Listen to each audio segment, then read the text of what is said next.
Hello, my friends. Katie Day with the Move Me to Texas team here with another episode of the Real Advice podcast. I'm thrilled for the conversation with my guest this week because we have spent some time together and I've always enjoyed learning more about her business and what makes her tick. Please join me in welcoming Alicia Cop. What is going on? How are you?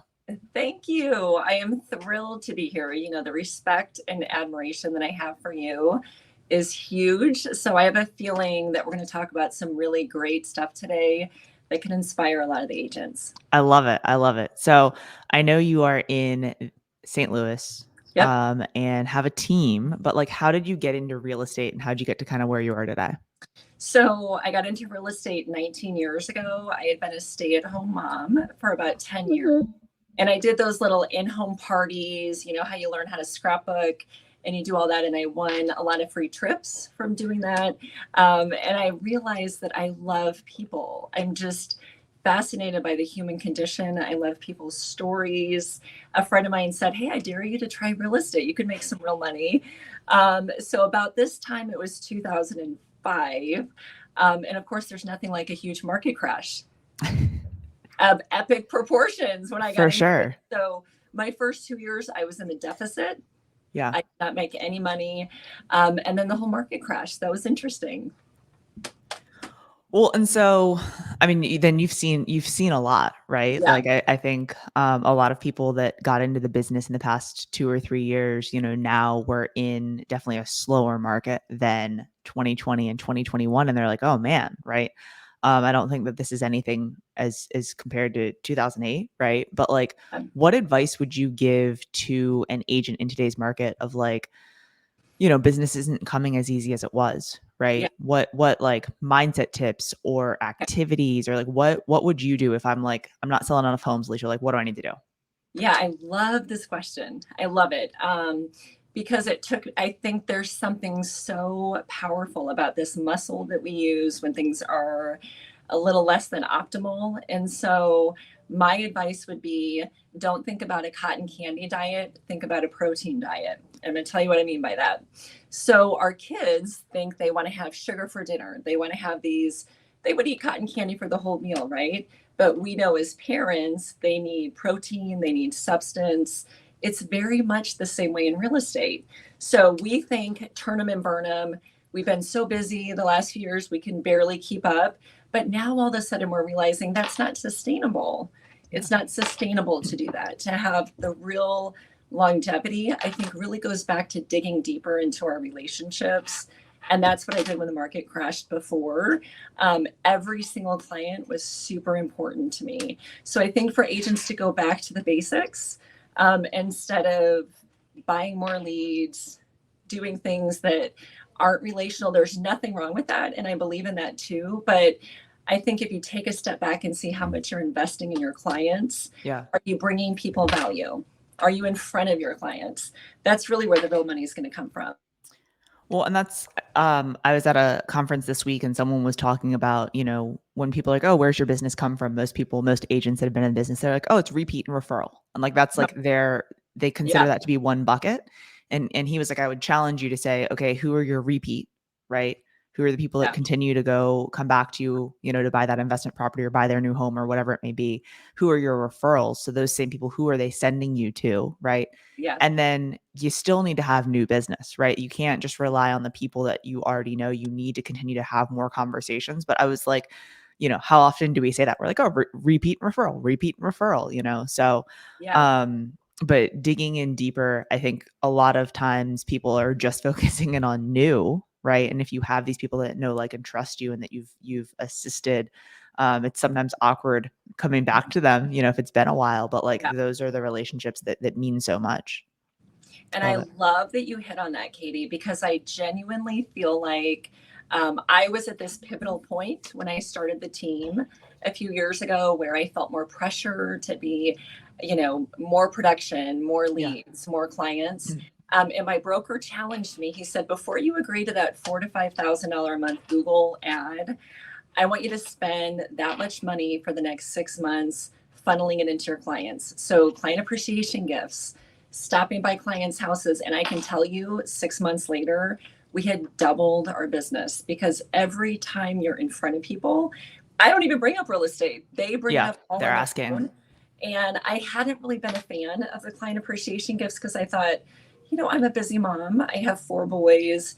If I want to go have a glass of wine and listen to some music, then I'll call up a girlfriend. I'm not going to go to my real estate agent's country club where I don't know anybody. And I thought, what would actually be valuable to me as a busy mom that doesn't have a lot of time? And so that's where I came up with the idea of pictures. So we Okay. hire the best photographer in town, and every fall we get sold out in about an hour for all their Christmas pictures. And these events have just become amazing to me. It's such a gift to see all these people. That's fun. That was going to be my next follow-up was like, all right, let's Yeah. get tactical. What are the things? Yes. So you're doing the fall pictures for like, Yep. Christmas cards and holiday Yes. cards and things like that. What are some other things? Cause that's like a one time a year thing, Yep. right? And obviously a lasting memory. It's going out on cards. They're probably printing them and framing them. Yeah. So it's something that keeps you top of mind. Right. And I like that because it's not like, a monogrammed or not Yeah. monogrammed, like logoed, like cutting board, that like people probably don't want to put out, the cutting board with your face on it kind of thing. Right. Like, That's right. It's so not it's anything something, for us. It's yeah. actually giving them value. But we do 4 of them a year. And then we also Okay. do Popeyes once every 3 months. We actually are going to start doing them more often because they've been so successful. And I always say, like, don't overthink it because Yeah. whatever you bring, they're going to love. So we did back to, you survived, kids are back in school, and we had a gift card from Starbucks and a mini bottle of Tito's and a few other things. And it was Yeah. just this funny way of saying, here, like, this is You made us. it through the summer. That's right. But I've rented out different facilities. So we have a world renowned miniature horse rescue ranch here, and they are phenomenal. Like, they're literally the largest and most well known in the country. So I rented out the whole facility for my clients to come and bring the kids. Everybody loved it. It was expensive, but again, I have to say, funneling that money that you would do on other things it's been profound. It actually, like, we go back to that candy cotton diet. It sustains me in a way that turning and burning and doing a million deals, that doesn't make me happy. What Yeah. makes me happy is really feeling like I'm giving back to the community and these clients. And it's been really a great lesson for me that it's always going to come back to relationships. But to your point, you're absolutely right. Even if you're in front of clients, you're not always going to have that. I have about a 79% business that comes from referrals and past clients, but you still have to fill it with other things. So I like that idea of thinking of buckets. Yeah. And when that time is slower, what are you going to fill it with? Yeah. So nothing wrong at all with, paying for Google ads or realtor.com. Nothing is wrong with that. But I think the core of what brings us joy as agents is giving back to the people who have supported us. For sure, for sure. And as you said, when you have these conversations or you have these events or you're just calling to invite someone to it, like they're bringing up, so how's the market? What's going on? Like, Yes. what are you seeing? Yes. And it's something that it's a lot easier of a conversation than the one of like me calling you and be like, hey, like, so how's everything going? Well, hey, do you know anyone that's looking to buy or sell? That's It's exactly right. I'm inviting you to a party or to holiday cards or whatever it may Yep. be that just I personally like the feel of that a lot better than calling to be like, you know, Same.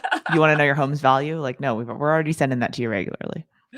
And to your point, Katie, I want to let you in on a secret. Most of the leads come from those phone calls to invite them. So whether they can even make it or not, Yeah. can't tell you. Those conversations are what, oh yeah, by the way, somebody at work is going to be calling you. So I would say for agents who are nervous about it, not to focus as much on just the event, but to come up with an airtight system of how you're going to text people, call them, email them, like a Yeah. multi-layered approach, because that's actually where those relational conversations happen. Yeah. Yeah. Yeah. Yeah. No, that's we tell our team we're like, obviously we want them to be there because we want the Yep. event to be successful, but it's like the magic is in the invite, right? The magic is in the Yes. conversations. Obviously them being there is great too, but it's the catch up and the combo and the building more rapport. and continue to layer that on. And I So, appreciate that you just brought that up and saying that it's even hard for you. Like, even for people like us who have done this a long time, feeling like I'm making a sales call is not comfortable for me. But like you said, when you can just acknowledge, you know what, I'm giving them something, I'm not asking them, all of a sudden that all of that kind of falls away and you know you're bringing something of value to them. well, so you mentioned one of your events being, like renting out an entire facility and it gets expensive. Yeah, And, as a top realtor, those expensive events, they are yeah, well worth it. But like for someone that's brand new that's listening to this, that, yeah, maybe they did 20 deals over the past few years. And so yeah, they've got a small, sphere and past yeah. client list. What would be something like on a smaller scale that you'd say, hey, this is something that you could do to knock it out of the park, right? Because like So, going and renting an entire facility seems a little yeah. daunting. And also, just to be fair, I just started these 3 years ago. So I get that feeling that the expense and the idea is overwhelming. But before that, it all started the first year I became an agent, where I made these little homemade layered cookie jars for my clients for Christmas, and I did a family photo shoot. Yeah, It's taken on such a life of its own. So if you're somebody who's new and you're not sure where to start and you don't know a lot of people, anything that you can do to bring them, to be in front of them, is going to be successful. As a matter of fact, I would challenge it'll even be more successful because it's one on one. for So sure. we're at the perfect time of the year. Like, so many agents do the gratitude pumpkin pies for Thanksgiving. Hmm. Put your own spin on it, because mine were actually just homemade mason jar layered cookie making kits. And I think I spent 99 cents a piece on them. As a Oh, full, you had like the ingredients to make cookies and like a yeah. recipe card kind of thing. Uh-huh. In one Okay, year it would nice. be soup, and one year it would be like, they were always those layered things, but they could tell that the tag was homemade and it was just from our family to yours. Yeah. Those silly mason jar things. I mean, I literally would have people ask me about them come fall. So I think we're up to maybe 300 or 400 now for, and as much as I want to hire out, like, not do it, there's something about just giving a little piece of yourself where they can tell it's from you. So for new agents, it's not about spending a lot of Yeah. money. It's not, it's just getting in front of them. Well, and for our client events, when we're doing like, a happy hour type thing or something to where, maybe it's a meal of some sort kind of thing, right? Yeah. Because we do like a crawfish boil. That's why it's not really a meal, but it is. We do them at public places because I like people being like, well, what are you guys doing over here? What's happening? We're like, oh, we're doing Ooh, a client appreciation party for our clients and da da da da. And then we have this conversation with someone that we don't already know. Hey, do you want some crawfish? Come on over, have a drink, have a this, have a that. Here's my that's card. great. Come to the next one. Shoot me a DM, whatever. Yeah. So And we found that to be more successful. what event have you liked the most, Katie? What have you done that you left feeling like your spirit was just, wow, this is where it's at? So we try to do 6 a year, which is Okay. it's like it's aggressive. Mhm. So we normally try to have some sort of tie-in to a charity event. So like our next event coming up is a food drive. So we do like a food drive, or I want to do like we also do a back to school supply drive. So those are Oh, two of our kind of fall type things. In the beginning of the year, we normally do yoga and mimosas because like everyone is into love new that. year and trying to be healthy and whatnot. So we do the yoga. And then anyone who's not so healthy, can stay for the mimosas or just stay for, some water, juice or whatever. Yeah. And so we do those. What else do we do? We normally do some sort of summer happy hour. And Mhm. that's normally like we did like branded sunglasses for National Sunglass Day at a brewery. We do a crawfish boil. I'd say the crawfish boil is my favorite. Just because like it's really crawfish is really big here, and so it's a Yeah. fun kind of kickoff to the summer. Everyone kind of comes out. If people don't like crawfish, they still come to have a drink. So those are kind of our favorite. Um, and yeah, but I mean, starting out, it was like we did free coffee at the coffee shop, and like, and that would be like a Yeah. couple $100, like, and it's evolved as the team has grown and as we, have more revenue to be able to pay for Yeah. it, right? So I wouldn't say go do, where you're renting out a bar for your first event, but like, Yeah. donuts and coffee or like cookies or whatever it may be is a good way to kind of start and then, continue to scale up. So I forgot to add this, but I think this is really important.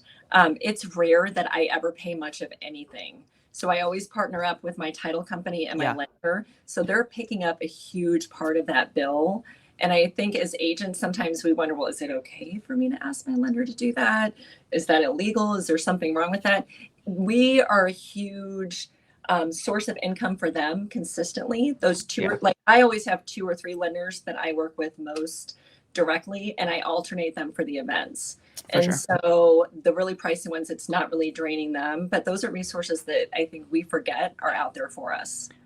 Well, I mean, and I think it's something to have that conversation. And like, I know in some states it does get a little weird, right? So depending on Mhm. what state you're in, check True. the rules or the laws for your state. But like, we normally will have a vendor that just they'll go pay the venue directly, right? And say, hey, I'm paying Mm. $1,000 to this event. Here's $1,000 bar tab, or here's $1,500 for the event space or whatever it may be. So that's definitely something that I would have the conversation. Mhm. When you're working on these events, kind of figure out what your budget is and figure out how much it is going to cost. Cause like if I come to you and ask for money and you say I can give you 250 and I say, yeah, Yeah. that sounds great. And then I realize it's a $10,000 event, then I'm like, oh Yeah. shit, I only got 250, right? But like, if you know Yes. the cost, you know how many people you think are going to Yeah. be there. It's easy for me to then say, hey, this is the cost. I'm asking for, $1,000 to go towards this. Would you be open to that?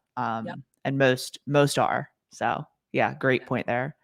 All right, so shifting gears a little bit, you have a team, and you said in the Yes. past few years when you started your team. So how long has the team been the team? Okay, so to back up just a little bit, I created a team about 6 years ago. Okay. And my idea was I think I'm going to find as many people like myself and then create this team, right? So you Yeah. probably know where I'm going with this. The first year after I hired 4 girls all simultaneously with very specific roles. And I realized after the first year, I had sold half the production that I did Yeah. before the team. Yeah. And I think being an all boy mom, I have such low tolerance for drama and gossip and nonsense. And I felt exhausted. I'm like, this is not what I thought it was going to be. I never did this to have huge success. It was just, if I can give away part of it and have a better quality of life. So, probably at the end of the first year, I realized this was not going to work. Yeah. And so I dismantled the team. And after that, I really had to look inward like, why did that not work? I stumbled upon a book. I don't know if you've ever heard of Strength Finders. I have. Yeah. I haven't read it, but I'm aware of Okay, the yeah. Actually, it was sitting right here because I was showing it to somebody.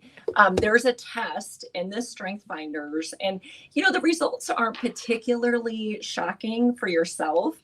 But if you are an agent and you're like, how am I going to create more business? Am I going to be an open house person? yeah, Am I going to be a FISBO? Like, what pillar is going to be most effective for me?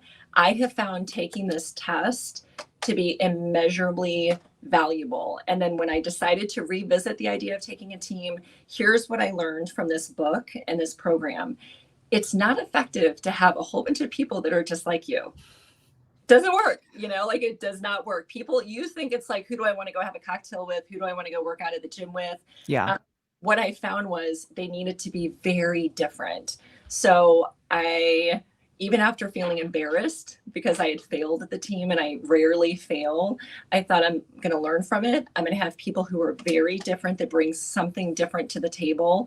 And I had them each take the Strength Finder test because it really helps you interact for with sure. people of where they're at. And so Grace, my assistant, she is very much a non-feely kind of person. She's an executor and she's a Yeah. great decision maker. So if I walk into the office and go, Grace, how are you feeling today? How was your weekend? It's She's like, like, great, let's move on. please use the word feeling. Please, but the point is meeting people where they're at because what works for Caitlin will not work for Grace. And so that's how I restarted the team. And it has been phenomenal. I mean, Grace and Caitlin are so different.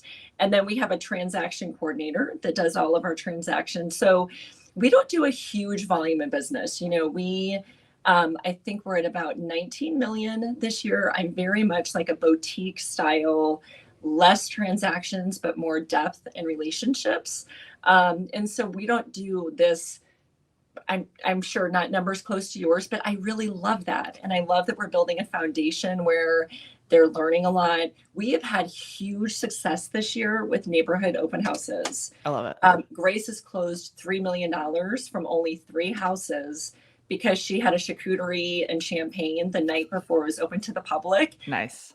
That's a All the great. neighbors. Yeah. For agents out there, I started doing this when I was only an agent for a couple of years. Hold on, there we go. Oh, there we go.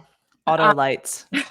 But if you're going to take the time to do an open house, take the time to choose 4 or 5 people on either side of that house to go get to know personally. That's where so much of my business has come from. And it's nothing fancy. It's, hey, I'm sure you're curious about the house. Love for you to stop by the open. In the meantime, My name's Alicia.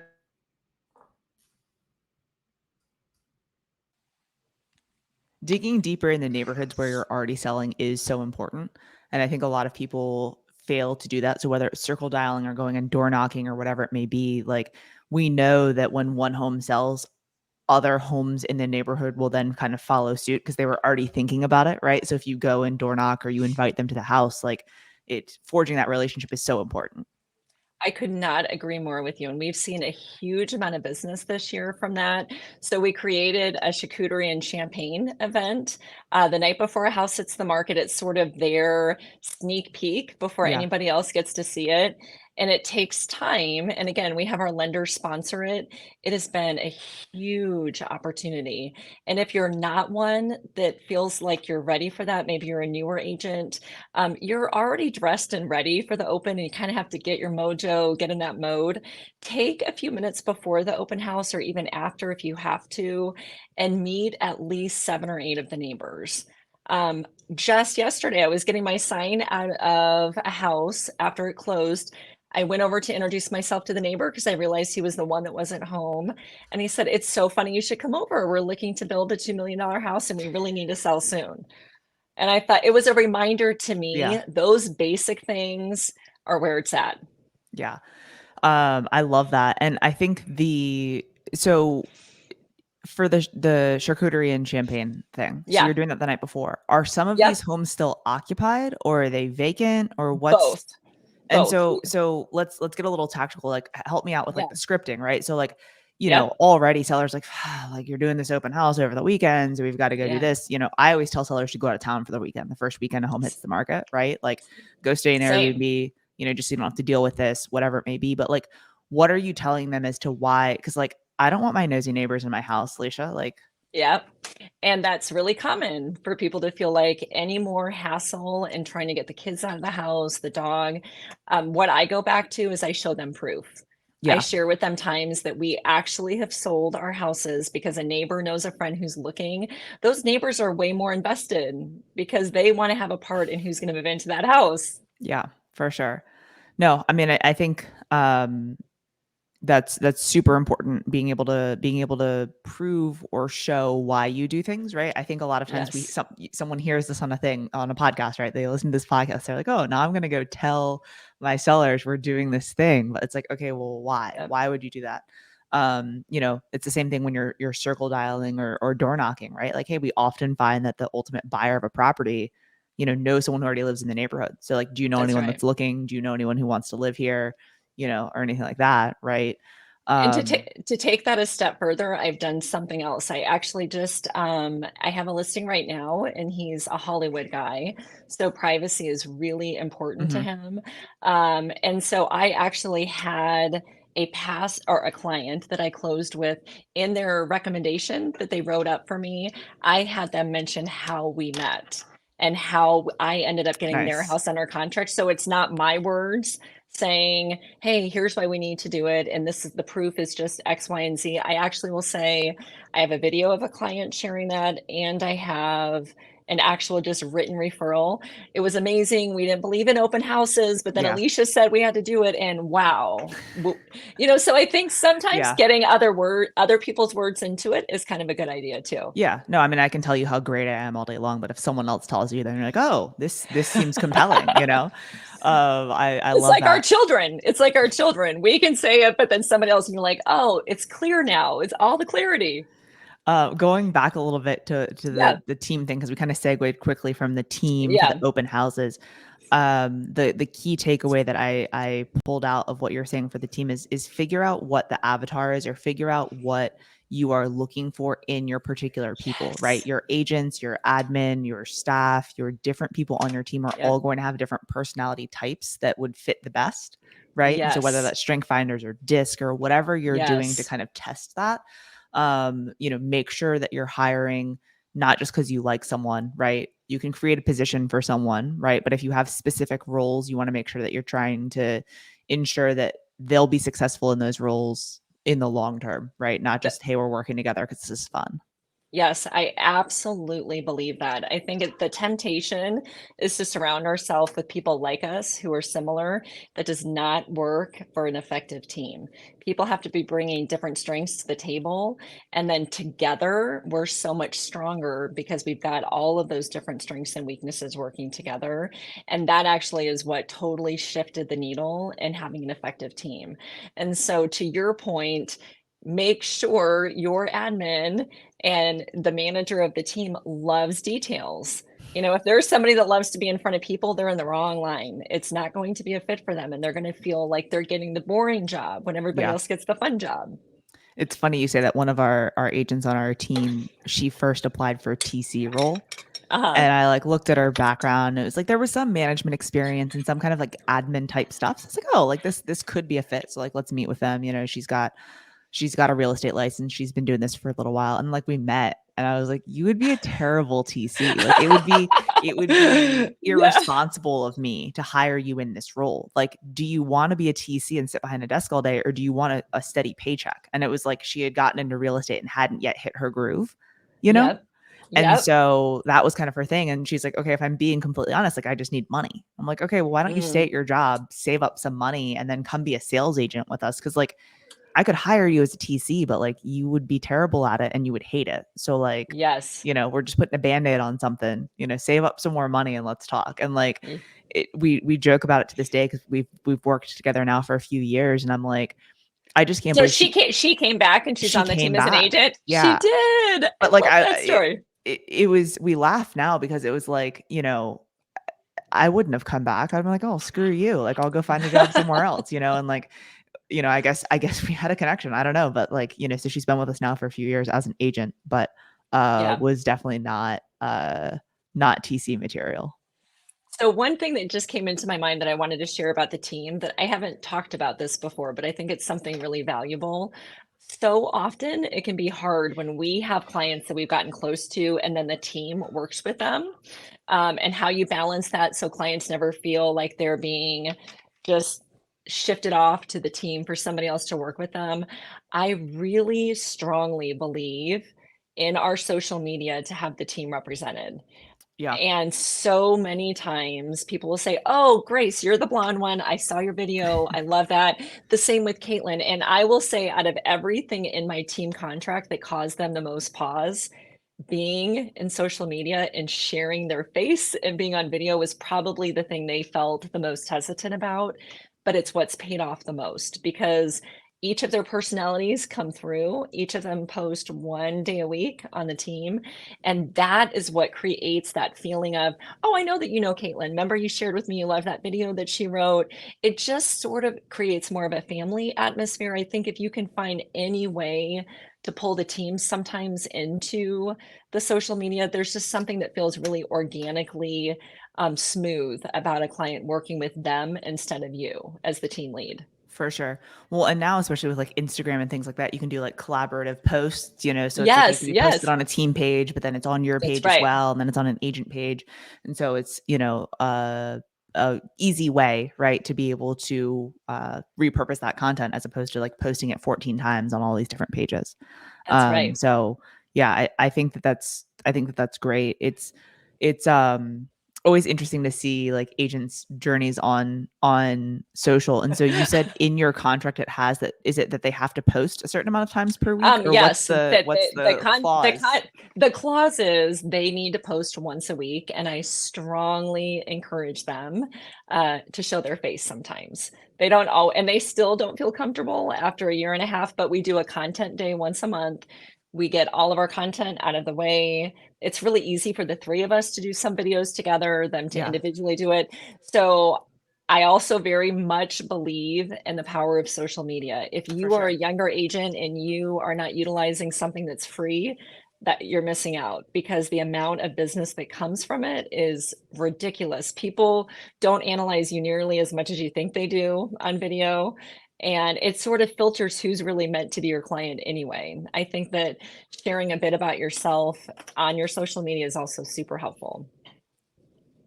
Well, and you mentioned if you're a younger agent. I think if you're any age agent. Any agent, yes. I meant especially when you don't have a lot of money and you True. feel Okay. you Yes. when you're a younger agent, as in young in the being a real estate agent. Fresh, green. Yeah, Yeah. Okay. fresh. There we go. But it's easy to feel like I'm in the deficit. I'm making For sure. negative, and now you want me to hire a videographer. You want me to do this and that.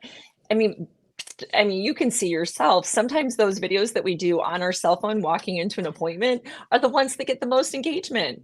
And my high produced videos that I still do, like showcasing Yeah. places around St. Louis, Spending thousands of dollars on. Yeah. yes, and they'll get 4 likes. And I'm like, all right. Yeah. But you like me coming home from the gym when I tell you what a bad day my kids have had at school today, because it's real and it's authentic, and people like to Super. see that part of us. For sure. Well, I think that a lot of times people will go to hire the videographer and do all the things, and then they don't actually like the videos, and then they never post them, and they've cost a ton. Yes, And so for my yes, agents, when we're going back and forth on content or things like that, I'm like, hey, like, show me that this is something that you're committed to, and like you'll post regularly and do these things, right? And like your phone, the quality of it and the mic and all of the things is just as good as a camera. yep, But if you're not comfortable talking in front of camera, then hiring a videographer, in my opinion, is a waste of money, right? Like there are very few videographers that are also, the coach and will talk you through all the things. And you're normally paying like double if you have that, right? Kind of the yep, director or creative director plus videographer in one or two people. Like that yeah, gets expensive, right? And so doing those quick, hey, I just got out of a final walkthrough and this is what you would do in a walkthrough, or hey, I'm yep, going into this appointment and don't make this mistake if you're buying a home in today's market or whatever it may be, right? Like yep, yeah. those I would agree. I get way more way more engagement on, my child throwing up on me than Yeah. I do on a video about earnest money. But So it's more so interesting. so I also think it's reasonable to say ease yourself into it. When Yeah. I first started doing video, I promised myself that every day I would do a story for at least 10 seconds. And then, I should share sometime in the beginning. It's truly awful, but it's going to be gone. It's Yeah. going to be gone No, in one stories are great for day. that. Yeah. Yeah. And so just get your feet wet, keep doing it. And pretty soon you're going to look into the camera and you'll just feel on. And I still have days where I'm not feeling super ready to be on camera, but it's that discipline that I think really we only establish when we're in a different market, because the discipline that we have when we have a gajillion transactions is completely different than the level of discipline of making our phone calls, doing our open houses, doing Yeah. those things, being disciplined with social media, that I'm committing to this much and I need you to hold me accountable because I don't always feel like being on camera. For sure. That I feel like is one of the features of an agent that's the most valuable, is just discipline, because it carries over into, are you taking care of your body? Are you taking care of yourself? Are you eating okay? Are you sleeping? When you've got discipline, it just sort of rolls into a lot of different areas of our life as real estate agents. What are some of the things that are like your non-negotiables for the day? I mean, I think you kind of Yeah, just rattled them all off, but do you I have like did. I do. quantifiable, like this is the Yep. whatever amount of times that I'll do this in a day or a S- week? So people probably will not agree with this, but for me, it's non-negotiable getting up at 4:45. Okay. I spent many years as a real estate agent rolling out of bed when my kids did, and then Yep. feeling tired, not getting to the office till 9 or 10. But exercise every day is a huge, huge non-negotiable. I write in my gratitude journal every day. That's something that I feel like anytime I'm in a funk, it's sort of like a hygiene item. Like if I'm really feeling in a funk, I'll even do some more gratitude by the end of the day. Yeah. Um, and eating well, I feel like that is something that I've tried to focus on more as I'm getting older, because I just can't go off of no sleep anymore. I Yeah. actually need to take care of my body. And also just really making my family a priority. I think it's earned to have that right to say from this time to this time, this is just about the boys. I Yeah. think when you're a younger agent, just getting in the mindset that you have got to pay your dues, you'll earn that time to be able to say, oh, I'm going to take this weekend off. Oh, I think this evening I'm not going to be available, but you've got to get there. Like Yeah. you can't be a new agent and say, I'm only going to work this number of hours a week because no matter what, I love my family more than anything. I love my family more than anything too, but I had to love them enough to keep my head down and know I was going to create goals, and I was going to be working a lot while I built my business. Well, and I think that it's like, if there's practice or games or things that you have to make, then it's like, okay, well, when are you going to make up that time, right? So if you That's do take right. off on a Wednesday from 10 a.m. to 2 p.m., right? Then like, are you working on Saturday as well? Or, if you're cutting out early to spend the evening with your family, like that's totally cool. But like, That's what, right. how much additional will you work before that or after that or on a different day? And so I think people talk about a flexible schedule a lot, but like, that's not just doing what you want when you want it. I always say I work way more now than I ever did with the W-2 job. I Yeah. work, longer hours, but like I also do have the ability to, on a Tuesday go do something with, you know, my family or, with a friend that I didn't have before. And I think we kind of hedge, and I know myself, I get fearful of sharing that because agents will feel like, oh my gosh, you mean you want my job to be my life?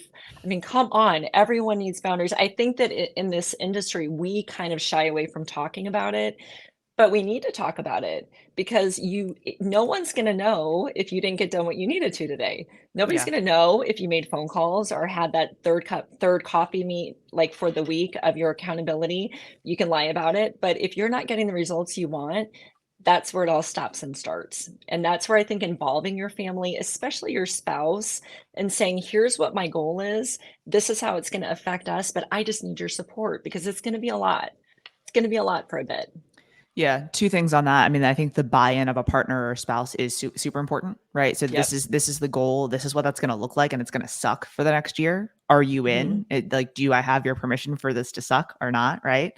Yeah. Because if you don't, it definitely causes conflict, right? And then I think the Yes. other thing is that you mentioned earlier was your wake up, and like I mean, we're both up early. We're frequently Yeah. exchanging DMs at like 5 a.m. But Yes. I get way more work done. So if I go and I work out now, with Riley, I don't get to work out until 6, which like is not great. I'd rather work out at 5, but like I work out at 6 to 7.